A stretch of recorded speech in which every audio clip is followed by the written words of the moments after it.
Tensile and compressional stress and their equivalence.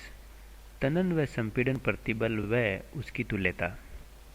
तनन व संपीड़न प्रतिबल व उनकी तुल्यता में इस टॉपिक में संबंध स्थापित करेंगे। डायग्राम में A B C D P Q R S एक क्यूब है और इसकी जो साइड है उसकी जो लेंथ है वो L है।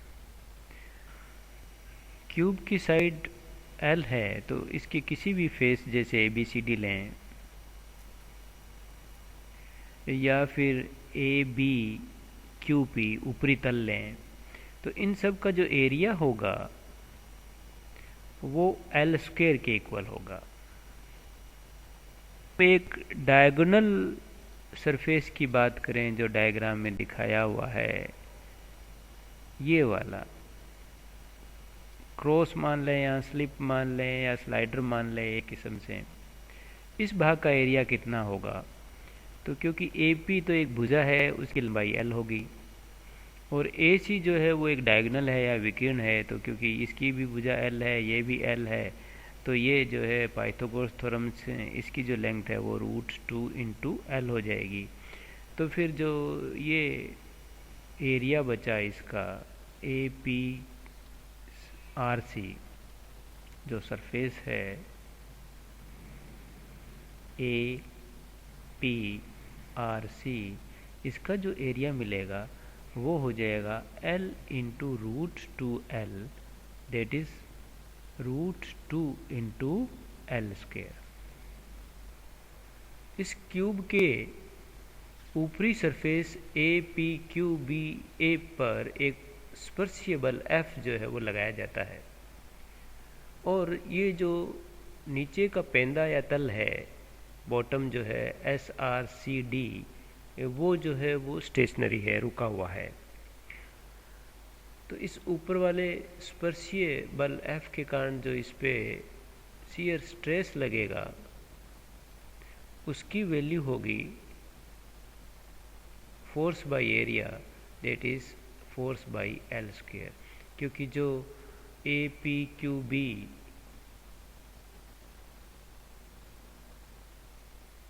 जो प्लेन है उसका जो एरिया होगा वो हो जाएगा L स्क्वायर के इक्वल।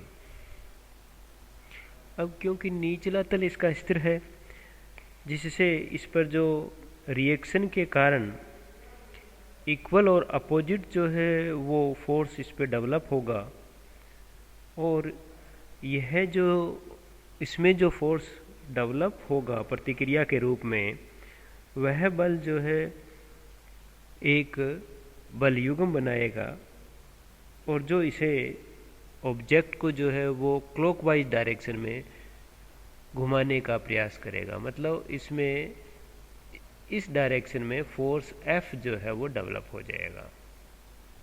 वो इसलिए होगा क्योंकि ये स्टेशनरी है और इसके एक्शन के वजह से यहाँ पर जो है वो रिएक्शन के रूप में F डेवलप होगा। और यह जो फोर्स F हुआ ये दो फोर्स इक्वल एंड अपोजिट है इसलिए रिजल्टेंट फोर्स 0 हो जाएगा, इसलिए डिस्प्लेसमेंट नहीं होगा। लेकिन ये जो इस फोर्स इन दोनों फोर्स की वजह से जिनके लाइन ऑफ एक्शन अलग अलग है, क्योंकि ये जो है वो इस लाइन में लग रहा है, इसकी लाइन ऑफ एक्शन ये है, इसकी लाइन ऑफ एक्शन ये है, दोनों की डिफरेंट है।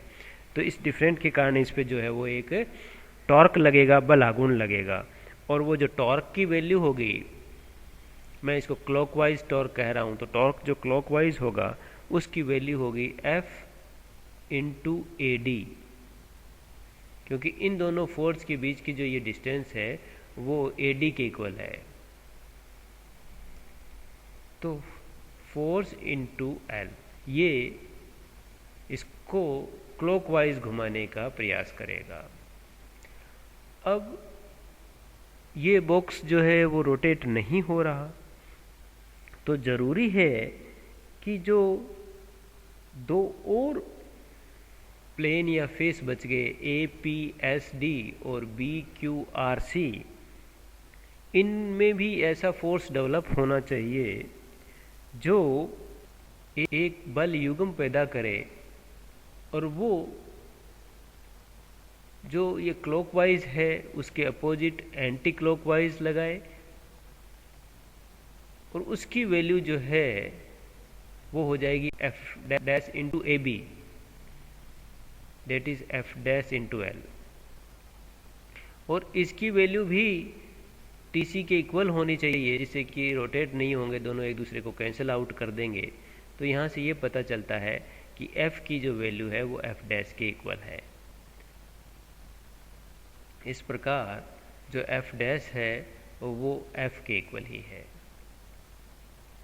तो जो फोर्स एक हमने एफ अप्लाई किया था, उस वजह से जो निचला फ्लक है उस पे एफ फोर्स उसके अपोजिट डायरेक्शन में डेवलप हुआ, और जो साइड वाले जो दो फेस थे उन पे भी फोर्स एफ डेवलप हुआ, लेकिन वो जो साइड वाले हैं वो उनके अंदर जो फोर्स है वो इस क्यूब को एंटी क्लॉकवाइज, और जो हमने फोर्स लगाया था उनके कारण जो फोर्स डेवलप हुए वो इसको क्लॉकवाइज घुमाने का जो है वो प्रयास करते हैं, और दोनों एक दूसरे को कैंसिल कर देते हैं ये दोनों टॉर्क जो है वो।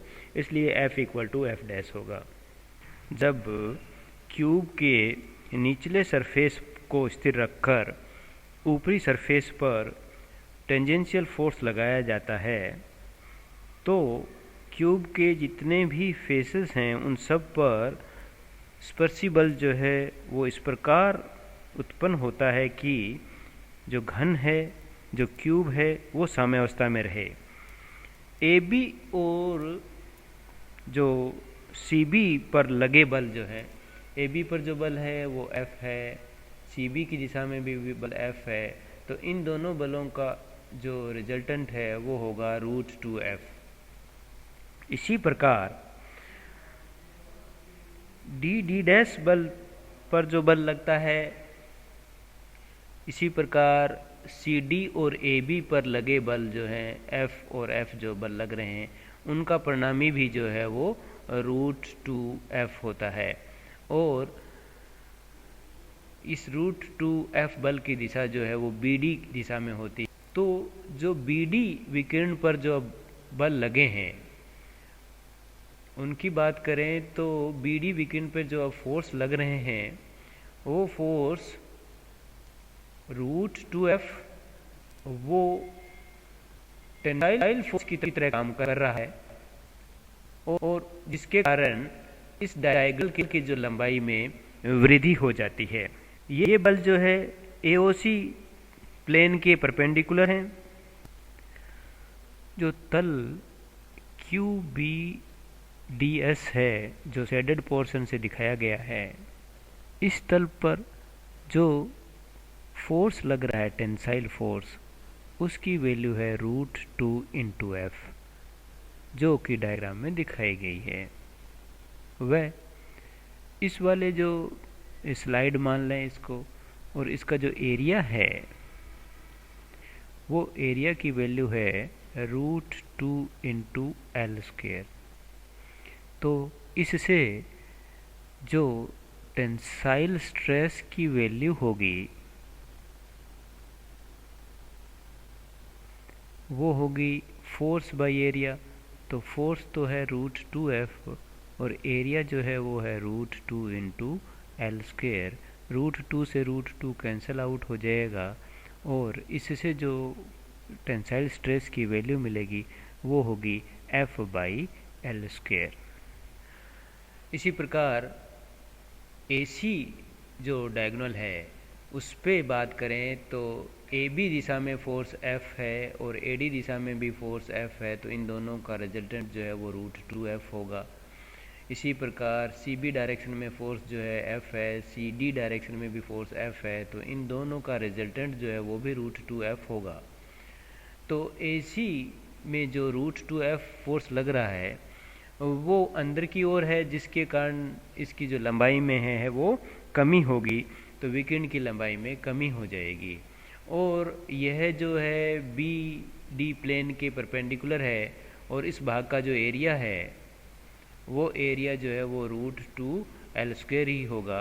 तो कंप्रेसिव जो स्ट्रेस होगा उसकी वैल्यू हो जाएगी √2F divided by √2 L square, that is F by L square। इस प्रकार जो शियर स्ट्रेस की वैल्यू है F बाई एल स्क्वेयर और टेंसाइल या फिर कंप्रेसिव स्ट्रेस है उसकी वैल्यू भी F बाई एल स्क्वेयर ही होती है। तो इस प्रकार कह सकते हैं कि जो शियर स्ट्रेस है वो दो परपेंडिकुलर डायरेक्शन में जो स्ट्रेस डेवलप हुए हैं, एक हुआ है टेंसाइल स्ट्रेस और दूसरा हो गया है कंप्रेसिव स्ट्रेस, इन दोनों के इक्वल होता है। तो ये कह सकते हैं कि टोटल शियर स्ट्रेस जो है वो टेंसाइल स्ट्रेस के इक्वल ही होता है, या इसे यह भी कह सकते हैं कि ये कंप्रेसिव स्ट्रेस के इक्वल होता है।